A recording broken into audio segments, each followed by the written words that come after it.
Halo guys, perkenalkan nama saya Vila. Saya dari kelas D pagi, semester 6, program studi pendidikan bahasa dan sastra Indonesia.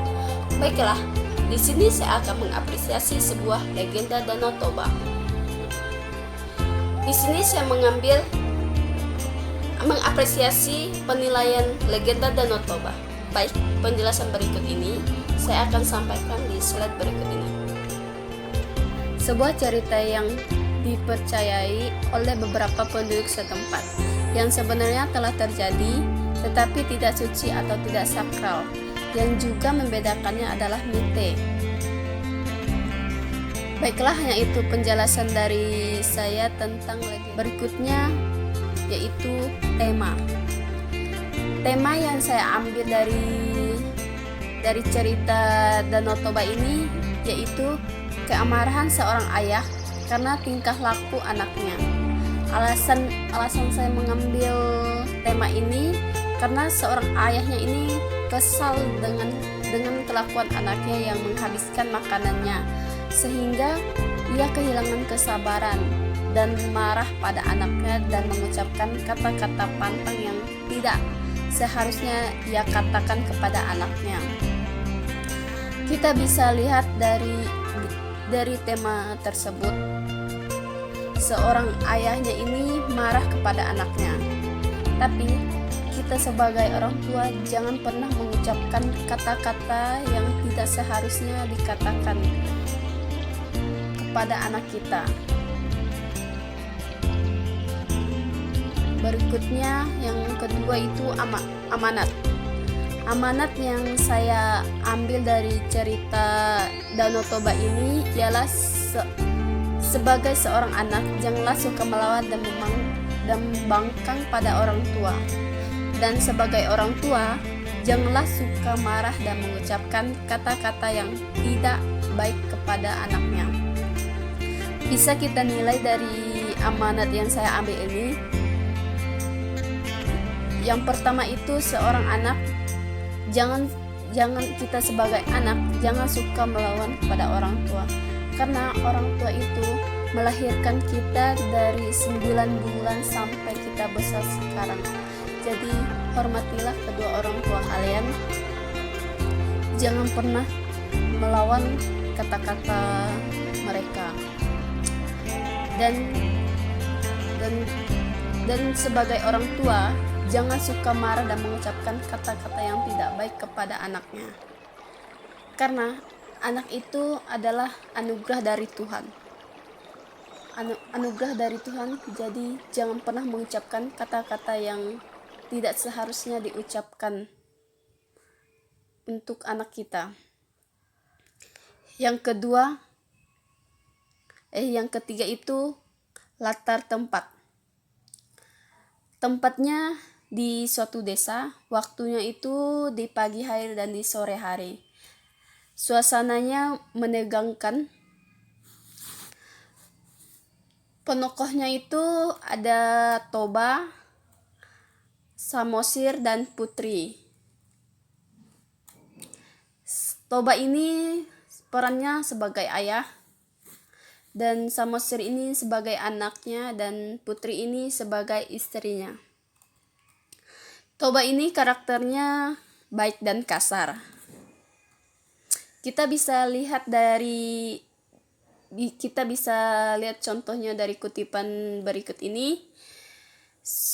Di sebuah desa wilayah Samudra, hidup seorang Toba. Ia seorang Toba yang rajin bekerja walaupun lahan pertanian tidak luas. Ia harus mencukupi kebutuhannya dari hasil kerjanya yang tidak kenal lelah. Sebenarnya usianya sudah cukup untuk menikah, tetapi ia tetap memilih hidup sendiri. Di suatu pagi hari yang cerah, Toba itu memancing ikan di sungai. Dia berbicara dalam hatinya, mudah-mudahan hari ini aku mendapatkan ikan yang besar.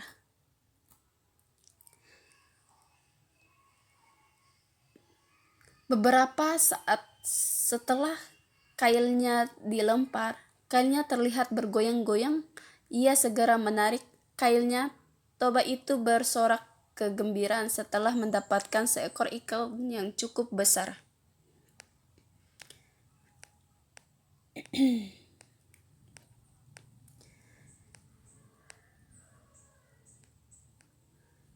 Dia tersenyum sambil membayangkan berapa enaknya nanti daging ikan itu kalau sudah dipanggang. Ketika meninggalkan sungai untuk pulang ke rumahnya, hari sudah mulai senja. Setibanya di rumah, lelaki itu langsung membawa ikan besar hasil pancingannya itu ke dapur. Ketika dia hendak menyalakan api untuk memanggang ikan itu, ternyata kayu bakar di dapur rumahnya sudah habis. Dia segera keluar untuk mengambil kayu bakar dari sawah kolong rumahnya. Kemudian sambil membawa beberapa potongan kayu bakar, dia naik kembali ke atas rumah dan langsung menuju dapur. Itulah karakter dari si Toba ini. Dia ini orangnya baik, kasar itu karena tingkah laku anaknya yang membangkang pada orang tuanya. Kemudian itu karakter Samosir. Karakter Samosir ini orangnya baik dan dekil. Kita bisa lihat dari contohnya, yaitu kebahagiaan mereka tidak membuat mereka lupa diri. Samosir tumbuh menjadi seorang anak yang sehat dan kuat. Ia menjadi anak manis tetapi agak nakal. Ia mempunyai satu kebiasaan yang membuat heran kedua orang tuanya, yaitu selalu merasa lapar. Makannya seharusnya dimakan bertiga, tapi dimakannya sendiri.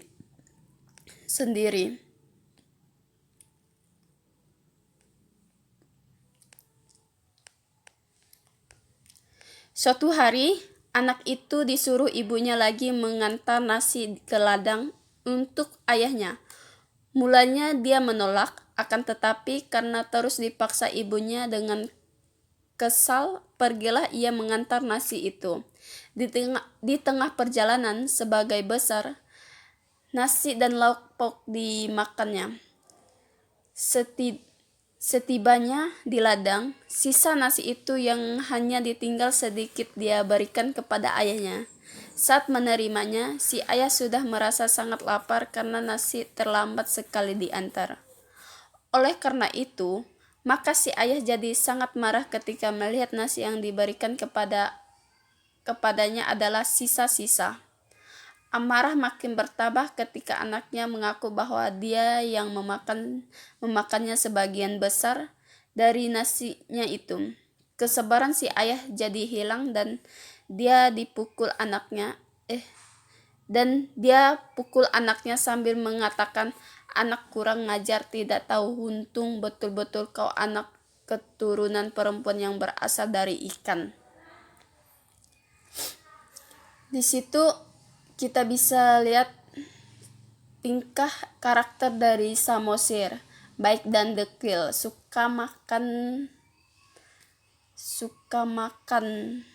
makannya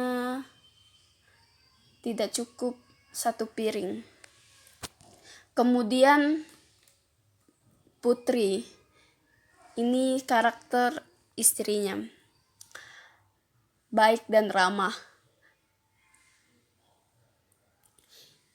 Ia terkejut melihat warna sisik ikan yang indah. Sisik ikan itu berwarna kuning emas kemerah-merahan. Kedua mata bulat dan menonjol memancarkan kilat yang mengejutkan. "Tunggu aku, jangan makan. Aku akan bersedia menemanimu jika kau tidak jadi memakanku." Toba terkejut mendengar suara dari ikan itu. Karena terkejutnya, ia yang ditangkapnya terjatuh ke tanah. Kemudian beberapa lama ikan itu berubah wujud menjadi seorang gadis yang cantik jelita. "Bermimpilah aku," gumam Toba. Itulah seorang istrinya. Dulu istrinya ini seorang ikan kemudian berubah menjadi seorang gadis yang cantik dan jelita. Kemudian Toba ini menjadikan putri ini seorang istrinya dan mendapatkan seorang anak yang dinamakan Samosir. Alur ceritanya ini alur maju. Yang pertama itu awalnya Toba memancing ikan lalu mendapatkan seekor ikan yang cantik dan merupakan jelmaan dari seorang gadis yang cantik. Kemudian mereka menikah dan memiliki seorang anak. Yang tengahnya setelah kelahiran anaknya mereka merupakan seorang anak laki-laki. Kebahagiaan mereka semakin bertambah. Anak yang mereka diasuh dengan sangat baik. Anak mereka tumbuh menjadi anak yang sehat, namun ia sangat suka makan. Hingga suatu hari ia memakan makanan ayahnya. Alur bagian akhirnya itu ketika Samosir ia mendapatkan tugas mengantar makanan untuk ayahnya di sawah. Tiba-tiba ia merasa lapar kemudian memakan makanan yang seharusnya untuk sang ayah. Melihat semua makanan yang sudah habis, Toba merasa sangat marah kemudian memarahi anaknya yang mengatakan kata-kata yang tidak seharusnya tidak diucapkan. Kalimat yang ia ucapkan menjadi petaka baginya dan keluarga, bahkan seluruh penduduk di desa tempat tinggalnya menjadi danau Toba gitu. Dan dikatakan dan dinamakan Danau Toba. Nilai yang terkandung dalam legenda Danau Toba ini nilai moral, nilai sosial, dan nilai budaya dan nilai kerja kerasnya. Nilai moralnya ini harus memiliki budi pekerti dan rasa sopan dan hormati pada semua, yang terutama orang tua.